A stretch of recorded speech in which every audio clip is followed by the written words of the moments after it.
August 2023, Shorthand Tamil Junior Grade. Get ready for the dictation. 10 seconds. 5 seconds. Start. வணக்கத்திற்கு உரிய பெரியோர்களே, தாய்மார்களே, உங்கள் அனைவருக்கும் எனது அன்பு மிகுந்த வணக்கத்தையும் சுதந்திர தின நல்வாழ்த்துக்களையும் தெரிவித்துக் கொள்கிறேன்.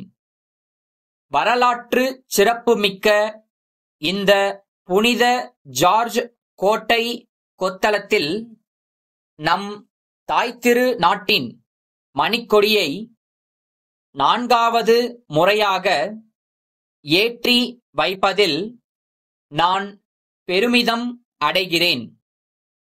இந்த நாள் இந்திய நாட்டின் விடுதலைக்காக போராடிய தியாகிகளையும், குறிப்பாக தமிழகத்தைச் சேர்ந்த பல தியாக செம்மல்களையும் நினைவு கூறும் ஒரு நல்ல நாள். வங்கக் கடலோரம் வீசும் பூங்காற்றில் சுதந்திரமாக பட்டொளி வீசும் நம் தாயின் மணிக்கொடி இந்திய திருநாட்டின் சுதந்திரத்திற்காக தங்கள் இன்னுயிரை தியாகம் செய்த பல தியாகச் செம்மல்களின் வரலாற்று பதிவுகளை நம் கண்முன்னே கொண்டு வந்து சேர்க்கிறது. ஒவ்வொரு இந்தியனின் உணர்விலும் அகிம்சை கலந்திருப்பதை உணர்ந்த நம் தேசத்தை காந்தியடிகள் அடிமை விலங்கை தகர்த்தெறிந்து அகிம்சை வழியில் தேசத்தையே ஒருங்கிணைத்து அறப்போராட்டங்கள் நடத்தி நம் தாய்த்திரு நாட்டிற்கு சுதந்திரத்தை பெற்று தந்தார். நம் தமிழகத்தை சேர்ந்த பல தியாக சீலர்கள் இந்திய நாட்டின் அடிமை விலங்கை தகர்த்தெறிய தங்கள் வாழ்நாளை அர்ப்பணித்தனர்.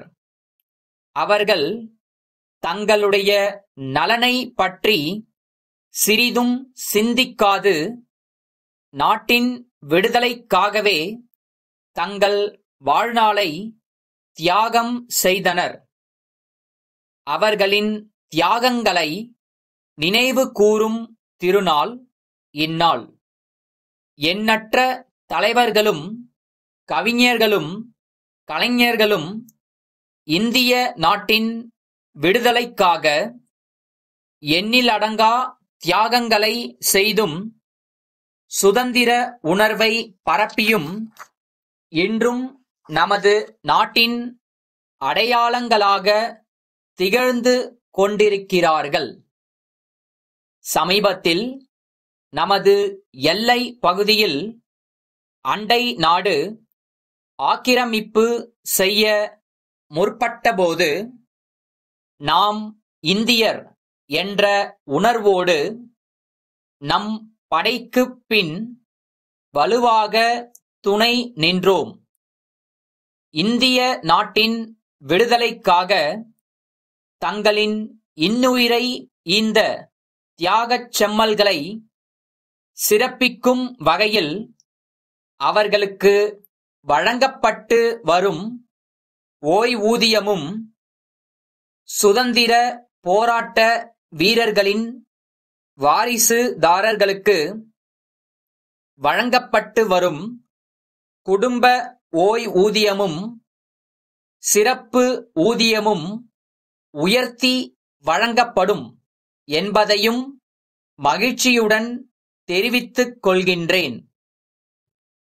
உங்கள் அனைவருக்கும் மீண்டும் ஒருமுறை எனது சுதந்திர தின நல்வாழ்த்துக்களை உரித்தாக்குகின்றேன். நன்றி, வணக்கம். திருப்பூர் குமரன் வீதியிலிருக்கும் கண்ணப்பன் கோவை சாந்தா பதிப்பகத்திற்கு எழுதும் கடிதம். அன்புடையீர், வணக்கம். இம்மாதம் முதல் வாரத்தில் 5 தமிழ் சுருக்கெழுத்து புத்தகங்கள் கோரி தங்களுக்கு கடிதம் அனுப்பியிருந்தேன். தங்களால் அனுப்பப்பட்ட பதிவுக்கட்டு நேற்று கிடைத்தது. அக்கட்டினை பிரித்து பார்த்தபோது அதில் 4 சுருக்கெழுத்து புத்தகங்கள் மட்டுமே இருந்தது. உரையின் அளவும் 4 புத்தகங்கள் அடங்கும் அளவில்தான் உள்ளது. இத்துடன் தாங்கள் அனுப்பிய புத்தகங்களின் உரையையும் இணைத்து அனுப்புகிறேன். எனவே விடுபட்டுப் போன ஒரு புத்தகத்தை விரைவில் அனுப்பி வைக்குமாறு அன்புடன் கேட்டுக்கொள்கிறேன். மேலும் புத்தகத்தின் விலை 90 ரூபாய் என்பதை நான் பின்னர் அறிந்து கொண்டேன். தாங்கள் கோரியதற்கிணங்க ஒரு புத்தகத்திற்கு 100 ரூபாய் வீதம் 5 புத்தகங்களுக்கு 500 ரூபாய்க்கான காசோலையை அனுப்பியுள்ளேன். தங்கள் உண்மையுள்ள